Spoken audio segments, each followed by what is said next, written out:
You blessed me with this amazing child. So you know how I feel about being a single mother. That wasn't part of the plan. But something just didn't feel right that day.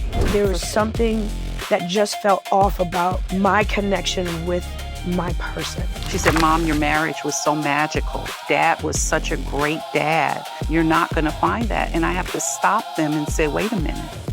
You don't know what God has for me. I just heard you say assignment. So you know that there's an assignment. I know there is. You don't know what it is right now, but there is one. It feels good to be in a space that people understand. Yes. Good God.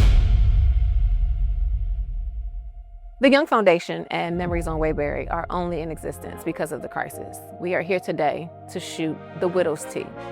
The Widows are a sorority of their own, one that we're in that we didn't ask to be in, but we're here. So today we're gonna talk about community, we're gonna talk about our grief, we're gonna talk about our loss, we're gonna talk about all the things that come along with it, the things we have experienced, the things that we absolutely hate, and the things that we hope to get from this. So today, sit back as we do the Widows' Tea. I think we are in a sorority of our own, one that we don't want to be in, but we're in nonetheless. So today I just wanted to talk to y'all, my good girlfriends, and have some conversations about what it means to be a widow from your perspective, from your vantage point, some of the things you've experienced, some of the crazy things people have said to you that make you want to, in Jesus' name. But the first question is going to be, tell me who you are, tell me about your loss, and about your person. I'll start to kind of give a barometer, okay? So my name is Crystal Young. My husband's name was Corporal Myron Young. He was a member of Prince George's County Police Department for almost 19 years. And on October 27th, 2022, he took his life at our home. And so I think you can imagine the ups and downs of that, not just the loss, but the way we lost him. And the nature of the loss comes with so many taboo stereotypes and so many rumors and reasons. And when people can't find the reason why someone so outgoing and extroverted would not want to be here, they make up things. Mm-hmm. And so it's been really tough just from that vantage point. But from that, I said something has to come out of that. We cannot just experience this crisis and not do anything about it. My daughter needs to see that we can rise from the bad things and good things can come from it. And the reason we're shooting in this shop is because I say all the time, there would be no memory. So Memories on Waybury, I lived on Memory.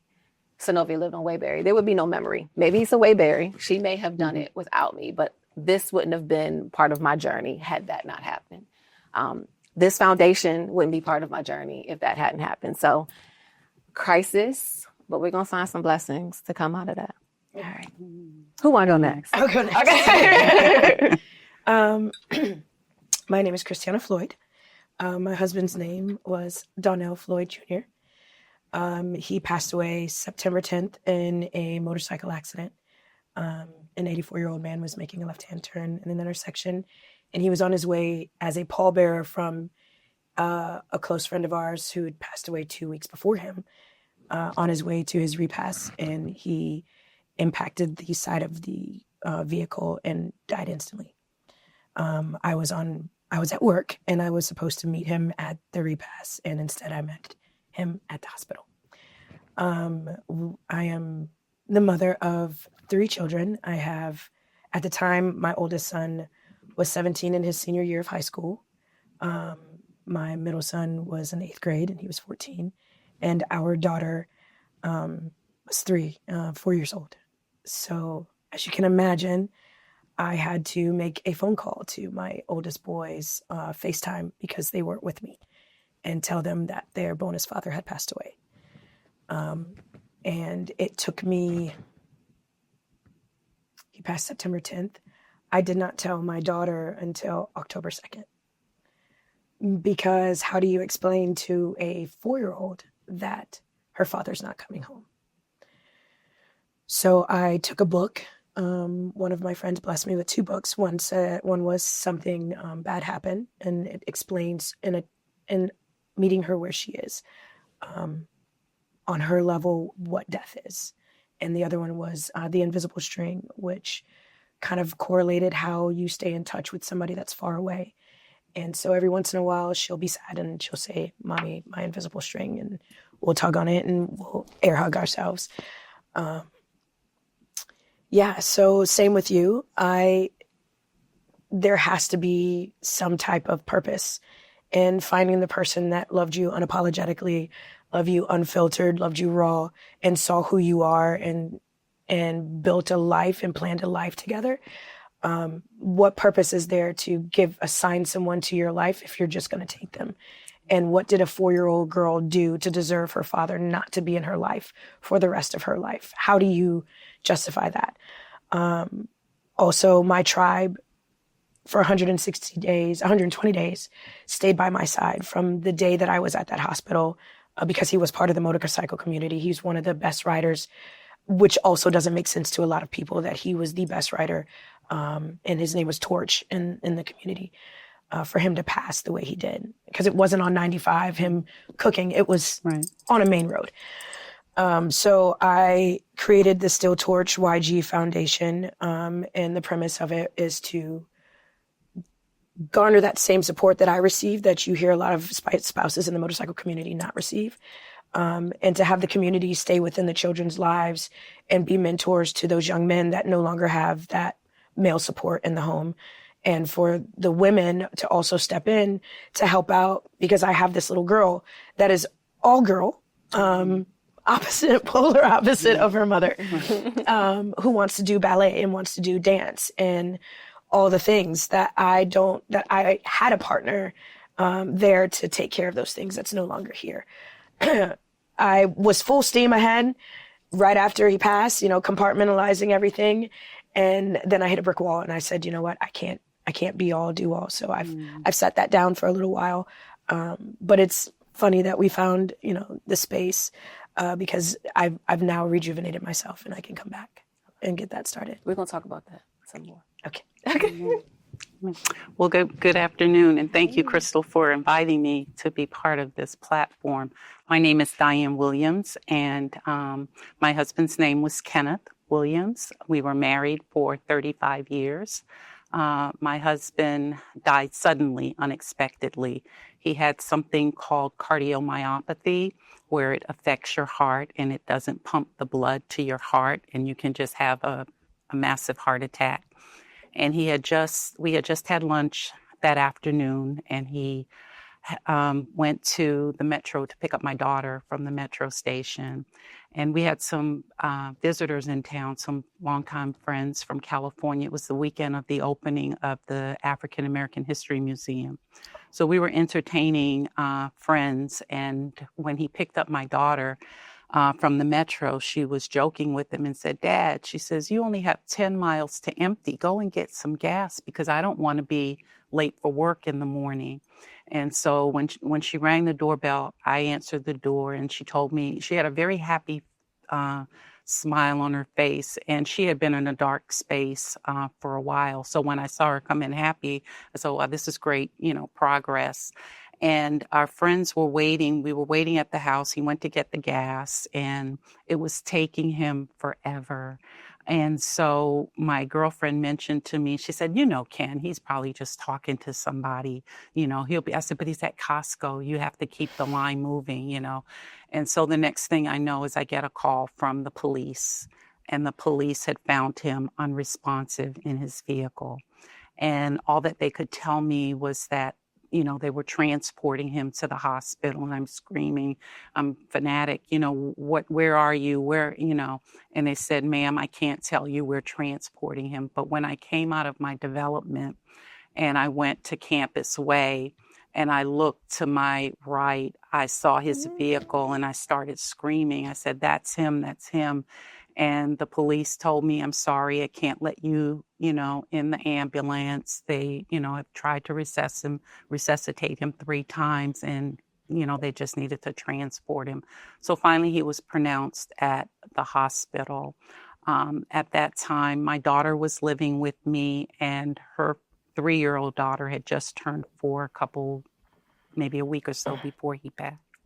So it was, you know, and then I had a son who lived in California. And like you, I had to make that long distance call to tell him that his dad had passed away unexpectedly. And it just took us all, you know, off guard. He worked for Prince George's County government. He worked for one of the council members at that time. He was a council administrator. And so, you know, it was hard to make the call. He had just been at work and everybody had saw him. I had just had lunch with him and his friends who were visiting from California. And, you know, they had to follow me to the hospital and home. And it was just, you know, so unexpected, you know, but thank God I did have the community and the support that I needed. The neighbors came by and my friends from California were there. My daughter was there. And so we just, you know, that evening was very tough, but we made it, you know, made it through. I never heard your story. As much as we've been in the same space talking about grief, I've never heard it, so I'm sorry. Specifically, you seeing the accident or seeing him and not being able to get to him. I knew your story because I knew your husband from college, but I had never met you. And I remember what you said. I remember seeing your post early on and like the fire behind them. And at the time, this wasn't a concept yet. But when it was, and I called Saron, I said, I don't know if she's ready, but if she is, I want to use her. Because I remember so vividly how much I just wanted to do something in the beginning. And it sounded very similar. Like I just wanted to do something. Something had to happen. I remember saying to my therapist, who happens to be psych services for the police department. So he was with me from the day everything happened to today. And I remember the second session being like, so listen, so we're going to start this foundation and we're going to have these workshops and we're going to, he was like, nah, not yet. Right. Like you need to heal. And I'm like, I'm fine. Right. Like I will heal through this. Yes. And if it was not for him slowing me down and redirecting me, I would have done it and been in the same situation of burnout. I know you specifically through Life After Loss. So like, all of us seem to have a common theme of saying something has to happen from this. Talk to me about Life After Loss and how that's helped you through your grief journey, and what the ministry is and how it helps other people through grief. Sure. So about 2 years after my husband passed, when my husband passed, someone had given me a book called Life After Loss. And I put the book down and I didn't realize, because I had fog at that time. When you go through grief, you have that memory fog. I went to the basement for something and I picked up the book and I said, my God, he had everything. Who would have thought he had a book on life after loss? Only to open it and find out that someone had given it to me during that time. And we were in the basement conducting, business. And so after I opened the book, which was 2 years later, after I opened the book, I just began to grieve all over again, like it was the first day that it had happened, because I began to identify the 5 stages of grief and going through that. And so I went to our church, First Baptist Church of Glenarden, and I went to education and training, and I said, we need to have something for someone. I'm not talking about grief counseling, not talking about the grief share. We need to help someone to get through their accident or their loss, and we just need to be in community to help each other. And so after talking with, she's now Elder Gordon. After talking with her, she said, "Good, you can do it." And I said, well, that wasn't a shameless plug. That was not part of the plan. That was for you. Right, to get us started. So I put together a proposal, and I told her, I said, you know what? I'll try a pilot. I'll do a pilot. I'll get my family involved. I'll get my good friends involved. And we had about 16 people to join us for the pilot. And after the pilot, we sent out a survey and, hey, what did you think of this? And do you think it will be useful or helpful? And that's how it really came about. And that was in 2020, because we started in the fall when we had COVID. And so I've been doing it now for 6 years. And in fact, I'm in session now. We have a class. It's a 10-week class that we do. And it just helps other people. And it's not necessarily loss of a spouse. It covers loss of a home, divorce, loss of a job, financial security, because all that impacts you when you have a loss. So it's open, to male and female. And we've had male come through.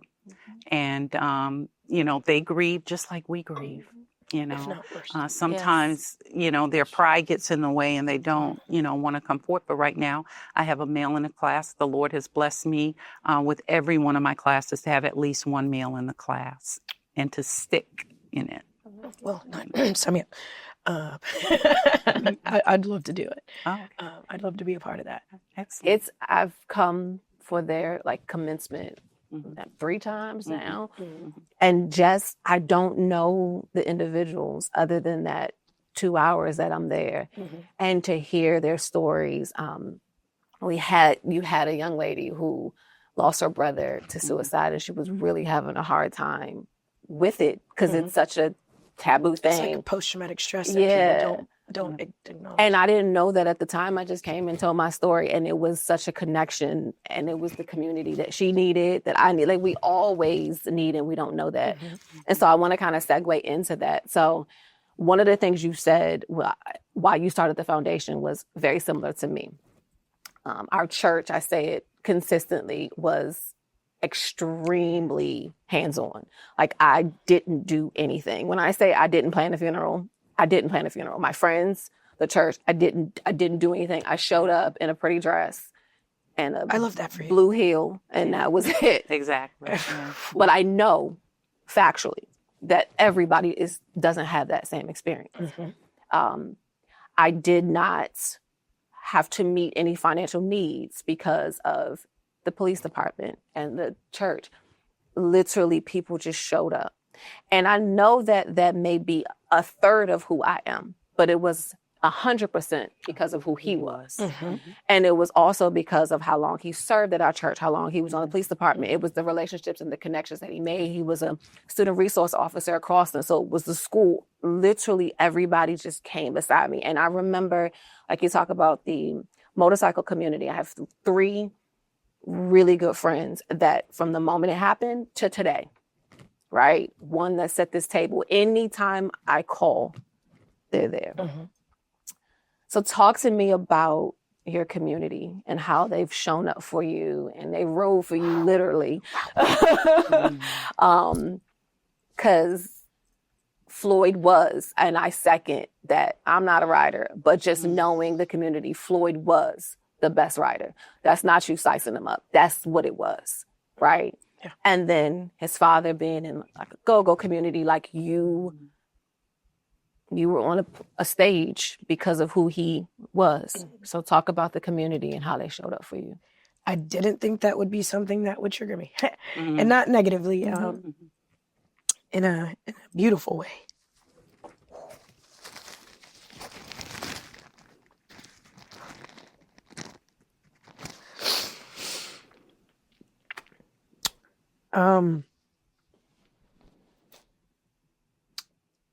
Cerrone was my husband's best man. And my daughter has nicknamed him Uncle Unicorn. And at first it was a joke. It still is a running joke with the family and friends. But he just makes things happen. I will start with him because he carries the burden of having to look me in my eyes and tell me that his best friend pretty much is gone. But to this day, from the day that we walked out of that hospital, that man sacrificed his job, darn near losing his job, teleworking from my home for 120 days. And that's just one person. He did not leave my dining room table. If I got up, if I moved, it was like he was a meerkat. He was popping up from the table to check to see, like, are you good? Stephen, my daughter's godfather, stepped in and made sure that my kids were good and checked in to say if Riley needed anything, if Amari needed anything, if Delilah needed anything. My homegirl, Courtney, her riding name was Rogue. Before he passed, because he was a president of his motorcycle club, whenever I showed up, it was like someone was on assignment to make sure that if anything happened, my six was covered. And this young lady was in charge of one of the other women who was a president of her own club. She was in charge of watching all three of us at one time. And as you can imagine, I don't sit still. I move around, but she was always able to keep her eye on me. For the moment that I walked into that hospital, this young lady stood by my side as a bodyguard when it came to the funeral. She was at my side. She protected my children because I did not want anybody touching my children at that funeral. I don't care how close you were a family, leave them be. You can give me a hug, you can say your condolences, but my children, no thank you. And Courtney, even after the funeral, I coach women's professional football. I'm a running back coach, and she was on the football field with me every practice, every game. She traveled. If she couldn't travel, she was making a phone call on FaceTime to make sure that I was good.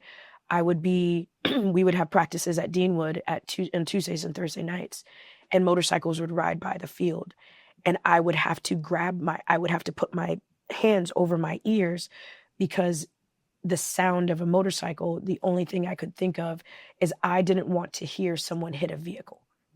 It wasn't that the sound of the motorcycle triggered me because that's what he would be doing. Mm-hmm. That gave me joy. It was not wanting to hear the impact of somebody having an accident. And then so she would be there. She knew my cues and all that. Then we go to the Babysitters Club. Sultry, Sassy, Rika, Nini, my best friend Leandra. The list is endless. All I had to do was exist. I did have to, plan the funeral and do all the things. But my mother-in-law was by my side. First Baptist Church of Highland Park is where we had his funeral. These women all but put me in the shower and washed my body for me. They asked me the very next morning, what did I want to do? And I told them, I don't know. But the one thing I will do is get out of this bed, because if I sit here, I'm not getting back up. I will become part of this bed.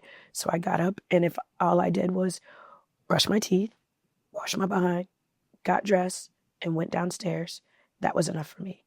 They cooked breakfast, lunch, and dinner. They had a group chat of 16 people that had a running schedule to be at my house, and they overlapped each other every hour, hour and a half of when they needed to leave, who needed to go to work, who needed to log in. There were people that were assigned to sleep in the house with me. There were people downstairs just in case I woke up, because I was only sleeping maybe an hour, 3 at most, for a good 6 months. And they were there. They were there to make sure that I was good. Then, most people talk about the noise. And when the noise quiets down, silence is my worst enemy. Yeah. The quiet is louder than any noise that you can muster. Yeah.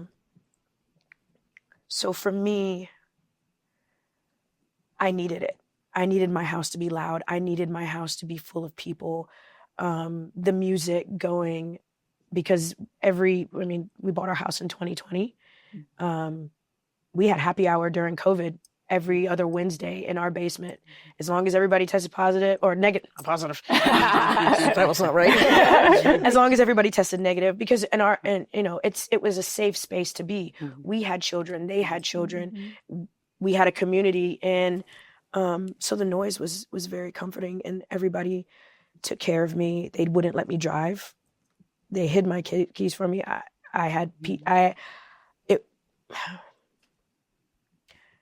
don't know if y'all felt the same way but something just didn't feel right that day.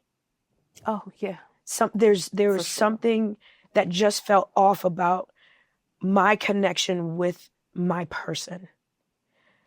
I distinctly remember sitting down at my computer, clicking save for his surprise birthday dinner, because his birthday's October 15th, and he passed September 10th. I had just scheduled dinner at Morton's. And when I hit save, I was like, whew, wow, what was that? And my boss looked at me. She was like, you good? I was like, yeah, it's like, I don't know what that was. It was like a heartburn, or it's like something. And seconds later, my phone rings. And the one person that calls my phone, she has my phone number, but she FaceTime video called me. And that feeling happens every single 10th of every single month. Yeah. And I've tried everything in my power to beat that. Having the Babysitters Club with me, like, hey, what we doing? Like, where are we going? Trying to fill that space.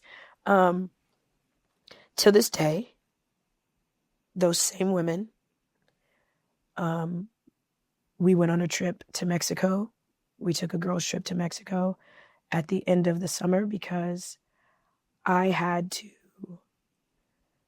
send my oldest child. I just lost my husband the year before. And now I'm sending my firstborn son off to college in Florida, and I live in Maryland. And I was like, I don't know if I'm going to listen, I need to do something. Yeah. So every once in a while, I mean, I had to have a meeting with them and say, stop.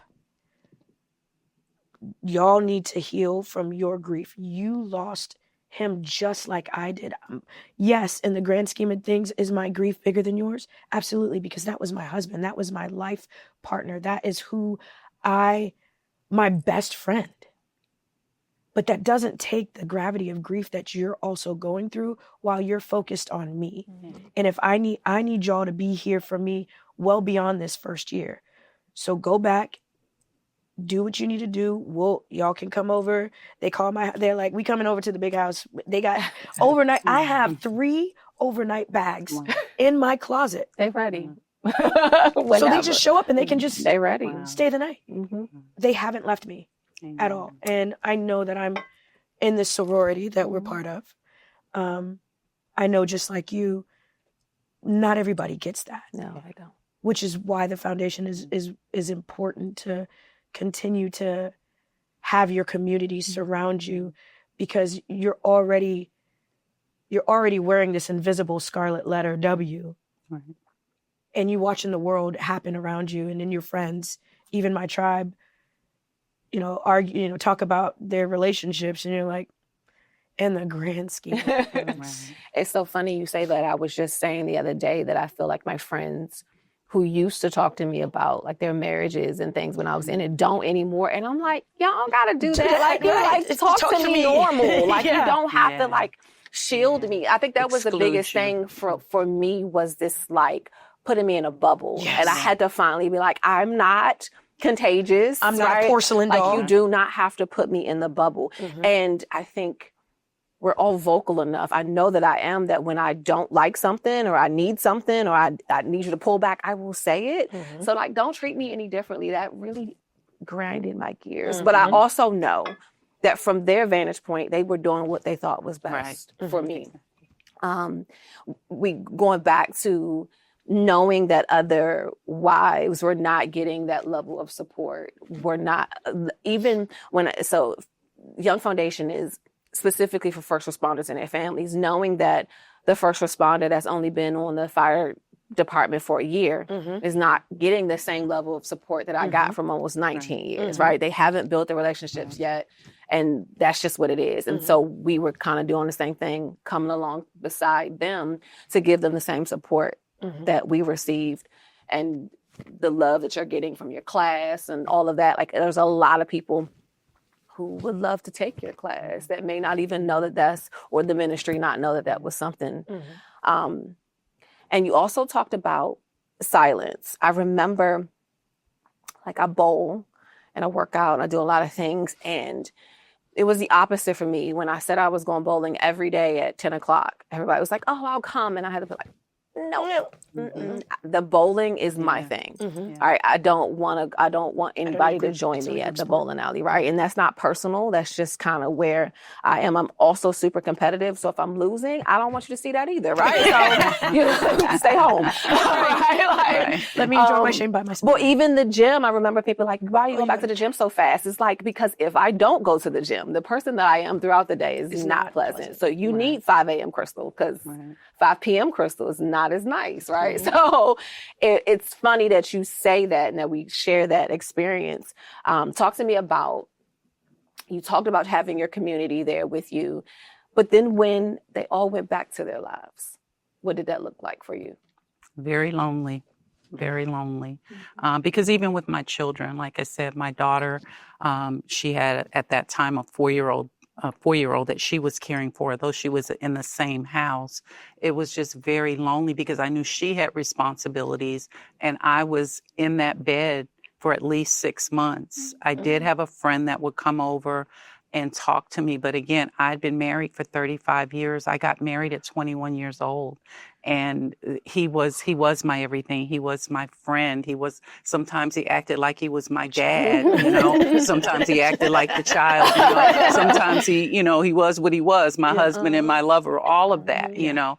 And so it was very hard because it was so sudden, you know, for me. And so I just laid there and until one day, like you said, I decided, nope, I can't do this anymore. You know, he would want me to honor him in some way. And so by doing this class is my way of honoring him. He was a giver. He cared about community.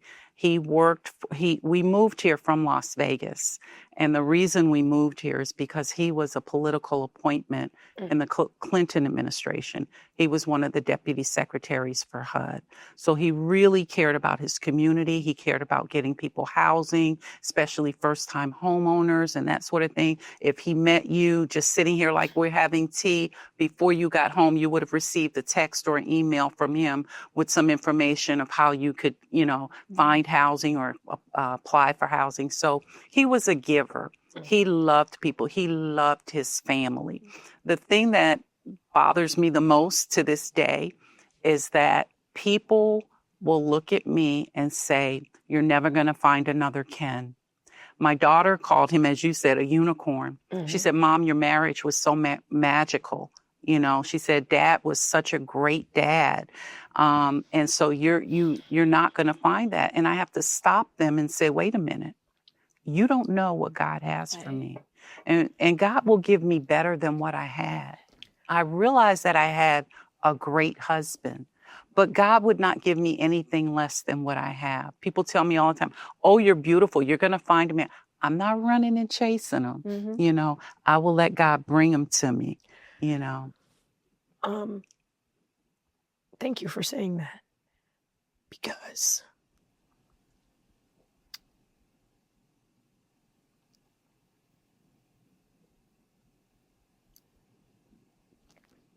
it's the opposite. The way I see it is,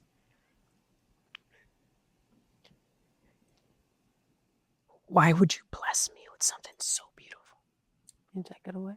and then take it away?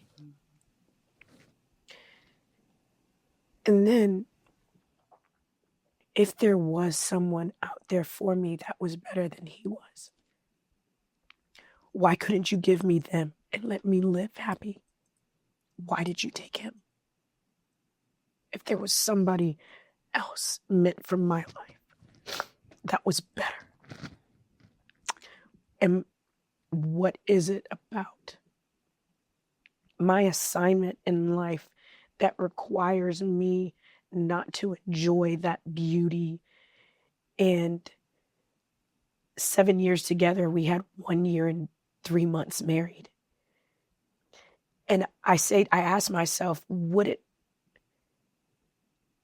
have been worse if I had more years than just the little bit of years that I have?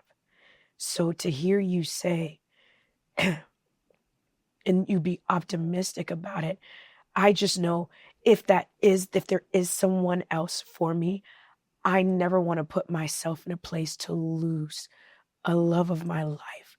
Again, I don't want to go through this level of pain ever again.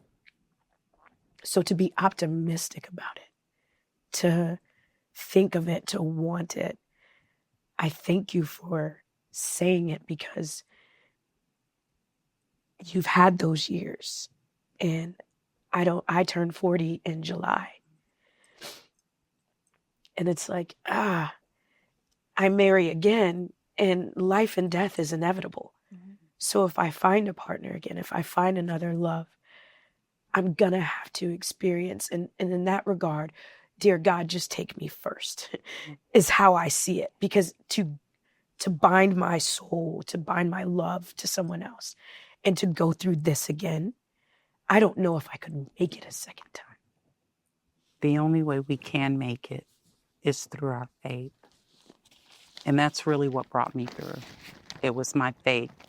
I grew up knowing Christ, and I knew that that is what I needed to cling to, Christ. And so we can't say that we'll never love again, or we're afraid to fall in love again. We have to be open to it and let Christ guide us. And we can't think about it. We can't think about it because we're holding, right? We're holding ourselves back when we do that. Yeah. But I think you said something. You said, what is it about my assignment? Mm-hmm. Mm-hmm. And I think that's the thing, that in the shower, when nobody sees the tears, Mm-hmm. right? The nights when you're by yourself and you're like I have so many moments specifically surrounded my daughter, not even necessarily with me, Mm-hmm.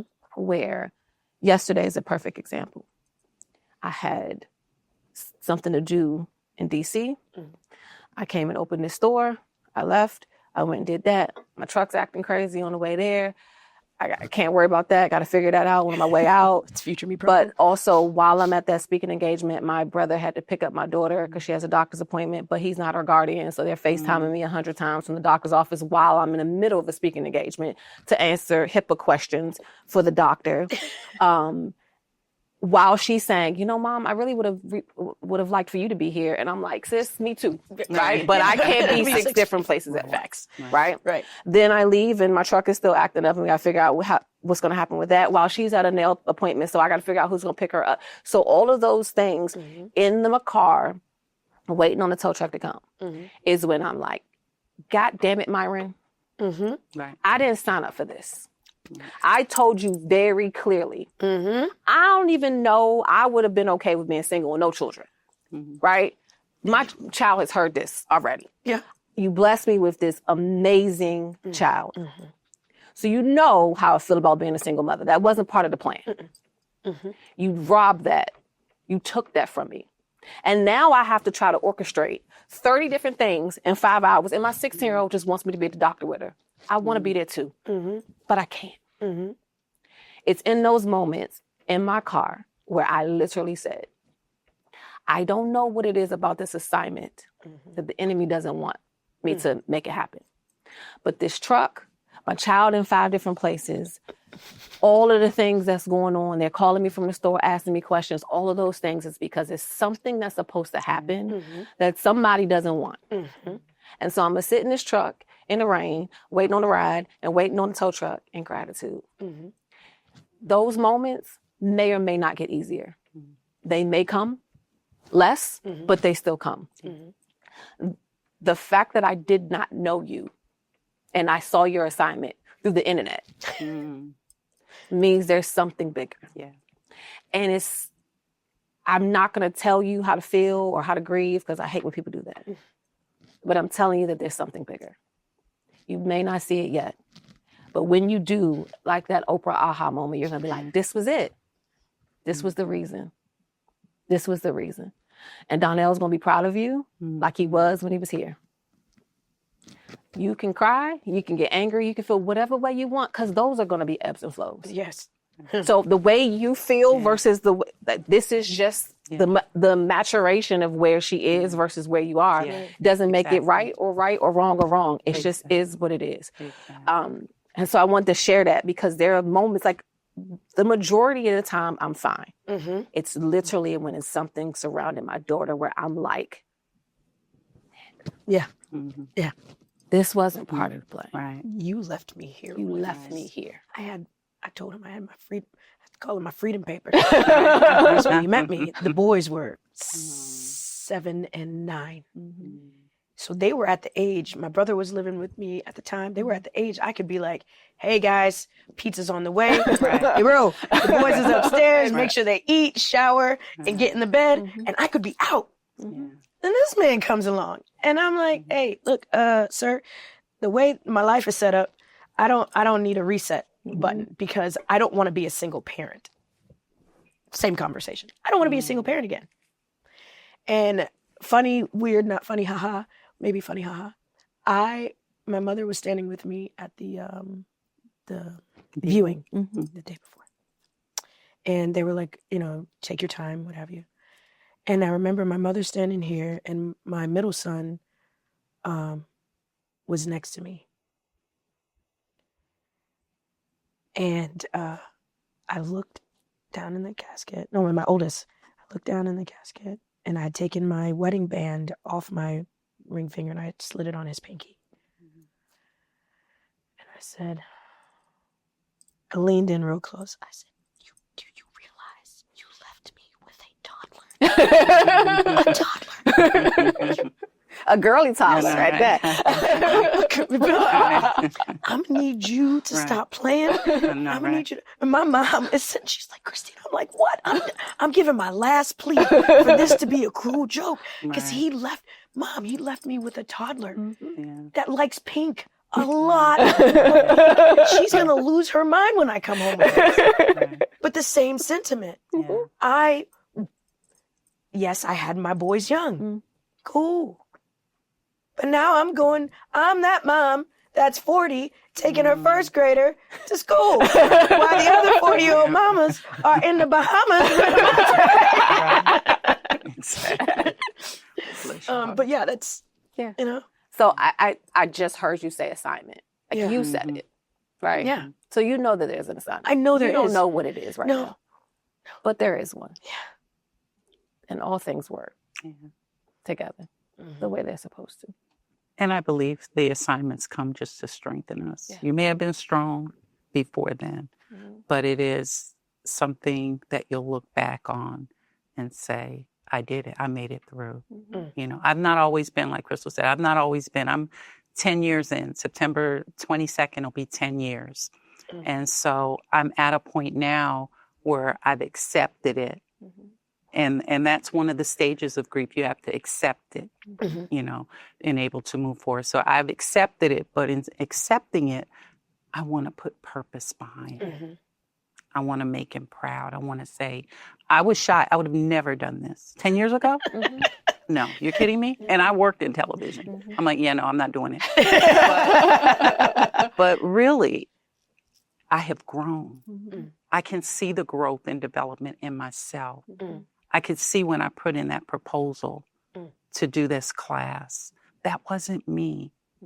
So in the process of getting up and moving, you want to move forward and doing something. And I believe that you will find your purpose. You will. And you'll feel differently. Even with what you were just saying, like I've always been like a go-getter and strong and all of those things. It's actually, I'm trying to lean into the other side of it now, like pulling back and letting people do things for me, right?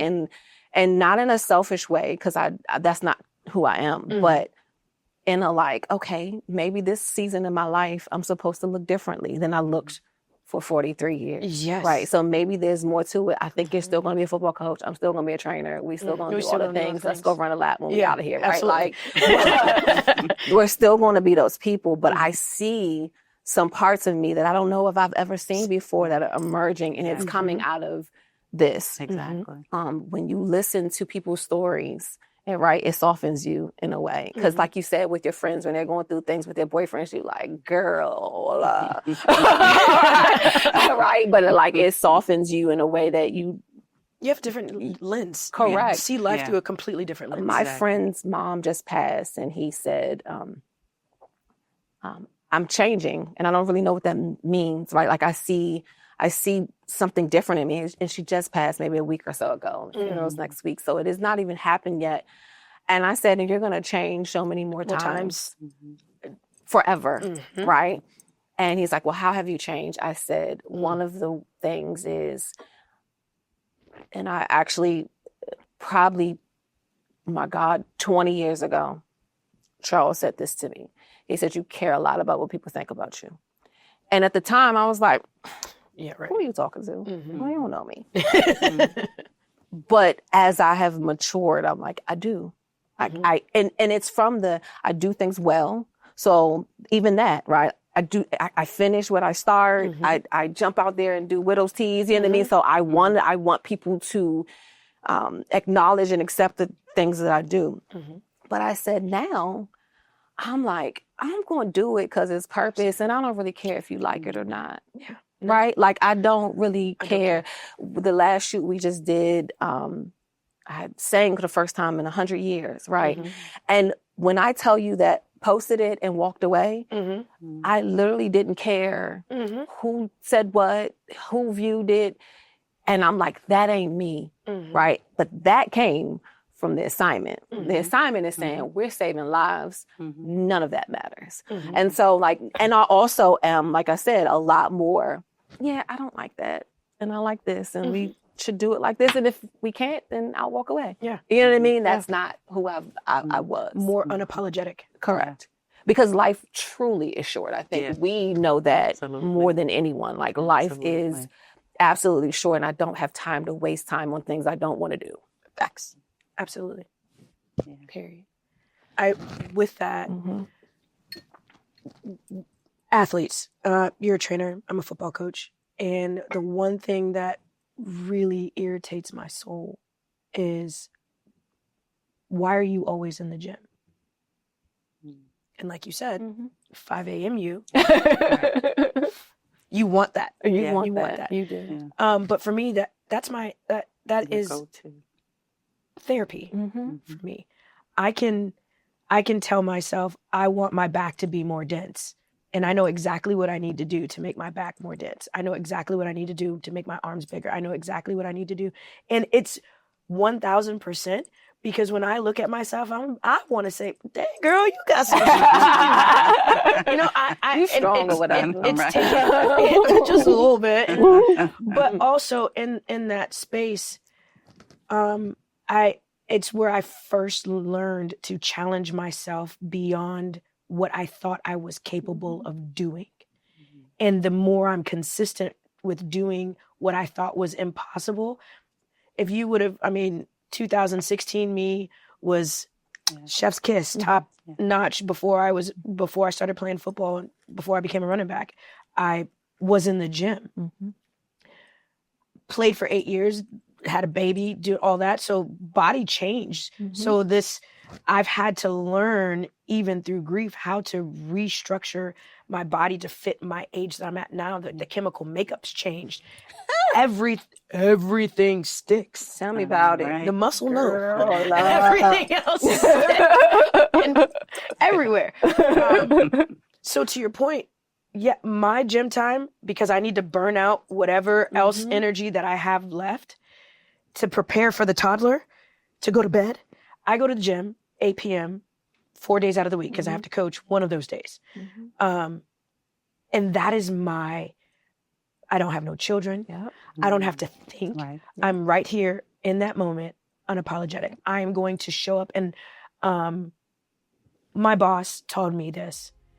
If you can pick something to do 100, when you finish, 100% of the time, you finish doing that one thing. If you feel amazing when you're done, do that one thing every time. That's right. And the gym is that. It got hard for us, guys. It got so difficult. But the one thing I honed in on is assignments. We are here for a reason. All of us, even if you're not a widow, you are here for a reason. So today, listen to the assignment. What is the reason why we're in this together and we're shooting this just for you?